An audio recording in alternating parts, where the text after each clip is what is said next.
Frank Sutton made millions of viewers remember him through thunderous shouts, eyes blazing with a simulated fury, and the rigid stance of a man born to command. As Sergeant Vince Carter, the comedic nightmare of Gomer Pyle, U.S.M.C., he became a television icon whose mere appearance could make all of America laugh. But behind the man who seemed to do nothing but bark orders was an entirely different life, a story of scarcity, the crushing weight of war, and a painful distance between a public caricature and a private soul. At Prestige Buzz, we dive deep into the lives of the legends who shaped Hollywood. If you appreciate these deep dives into classic cinema history, make sure to subscribe, hit the like button, and turn on the bell notification so you never miss a story. Born in silence.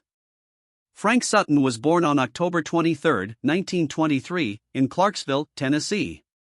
His childhood was defined by the Great Depression, where every meal carried the weight of careful saving. It was not an environment where artistic dreams were easily nurtured. When his family moved to Nashville, the struggle continued. Early losses within the family forced him to grow up faster than his peers, fostering a self-reliant, restrained personality. For the quiet boy from Tennessee, the stage became a sanctuary. At East Nashville High School, Sutton found he could speak words he would never say in real life. This passion didn't erupt, it grew steadily and silently, much like the man himself. By his graduation in 1941, he knew his path, but the world was about to change. A soldier's reality. When the gunfire of Pearl Harbor echoed, Sutton stood before an impossible choice. He longed to join the Marine Corps for its discipline, but he failed the color vision test, a rejection that felt cruel. Undeterred, he joined the U.S. Army. From 1943 to 1946, Frank Sutton was no longer an aspiring actor, he was a soldier in the Pacific Theater. Serving in the 293rd Joint Assault Signal Company, he participated in 14 amphibious landings, including the brutal campaigns in Leyte and Luzon. These weren't just numbers, they were entries into places where the line between life and death was erased. He earned a Bronze Star and a Purple Heart, marks of a man who hadn't just witnessed war, but had walked through its fire. War taught him a lesson no classroom could: fear must be compressed and locked behind a shell of discipline. When he later shouted as Sergeant Carter, it wasn't just comedic timing. It was the body memory of a man who had learned to keep his voice steady when any tremor could cost a life. The discipline of the craft. Returning from the war, Sutton didn't chase the spotlight, he chased excellence.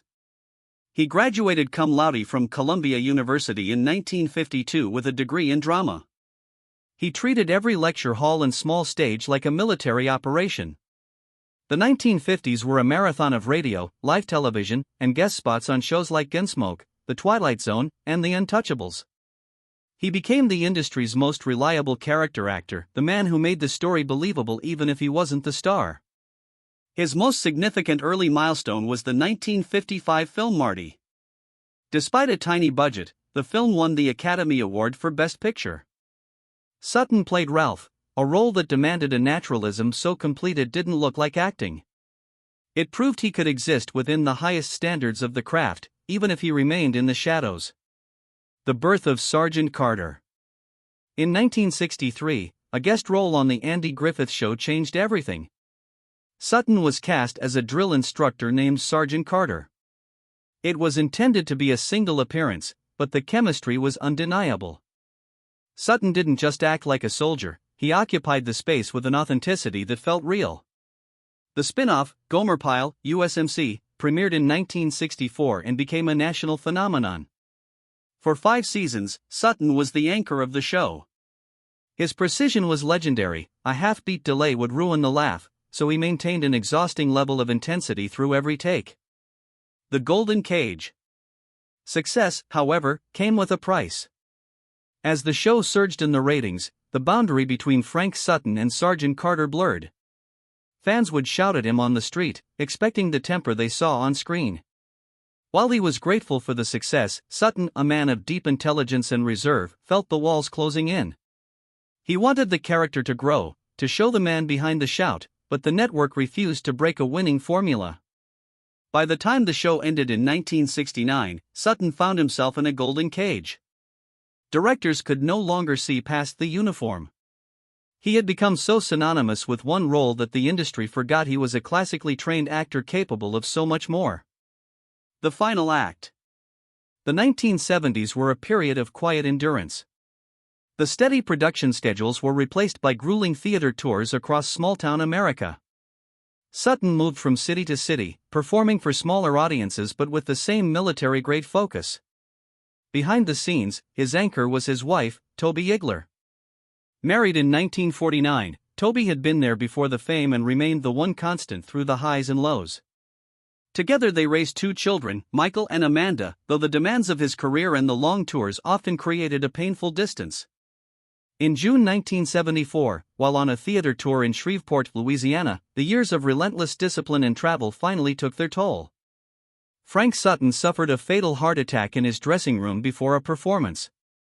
He was only 50 years old. Legacy of an invisible man. Frank Sutton was a man who swallowed his pain to appear strong, a soldier who used his trauma to make the world laugh. The shout of Sergeant Carter was never just for comedy, it was the echo of a man who had endured too much and carried battles no one else could see. He wasn't a star born under a lucky spotlight. He was a man who fought for every step, proving that reliability and discipline are their own kind of greatness. Thank you for joining us on Prestige Buzz. If you found Frank Sutton's story as moving as we did, please like this video and subscribe to the channel. Don't forget to click the bell icon to stay updated on all our upcoming documentaries on the legends of Hollywood.